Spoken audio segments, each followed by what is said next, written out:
How good are you at predicting the future?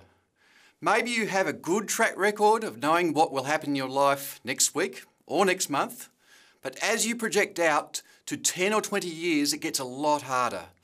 Our world is just moving too quickly, and we usually have a hidden bias in using what we know and understand to think about what our future world will look like. Being an expert on a subject doesn't help to make the prediction more accurate. You have probably heard of failed predictions like the RCA record executive who rejected the Beatles because guitar music was on the way out. Or the founder of Warner Brothers, Harry Warner, who responded to the idea of voices in movies with, "Who the hell wants to hear actors talk?"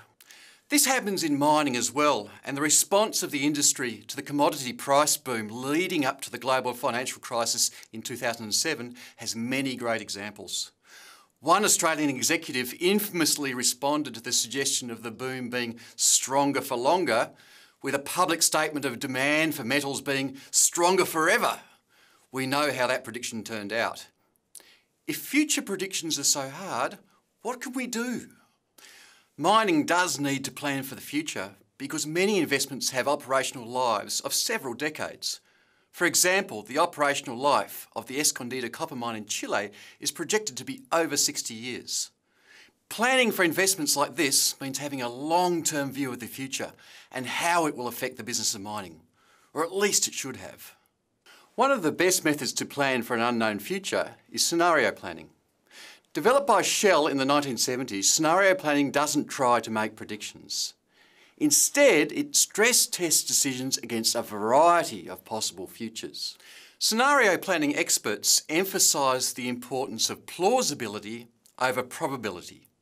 The goal is to stretch the thinking as far as possible while describing a future that could actually happen. Another important element of scenario planning is that each future should be in the form of a narrative that paints a picture of a potential future. This is because a story can open up the mind in a way that short statements or a few charts cannot. The most common form of scenario planning creates 4 futures on a 2x2 grid. The choice of axes is critical for the success of the exercise and requires some background research. The main idea is to choose 2 dimensions that will have the biggest impact on the subject under investigation. For example, if we think about scenarios for the global agriculture industry, we can imagine a matrix with climate change on one axis and demand for food on the other, as seen here on this diagram. The task of the scenario planner is to use information to give a picture of what these 4 worlds look like and how they might affect an industry. In this hypothetical example here, we can envisage the quadrants having very different opportunities and threats for agribusiness. For example, the scenario of dangerous climate change but abundant food probably implies a world where food production has become high-tech in response to difficult growing conditions. On the other hand, stabilised climate combined with a hungry world could imply rapid population growth with constraints on agriculture due to urbanisation and land degradation. Note that with this example, we don't just talk about high and low cases.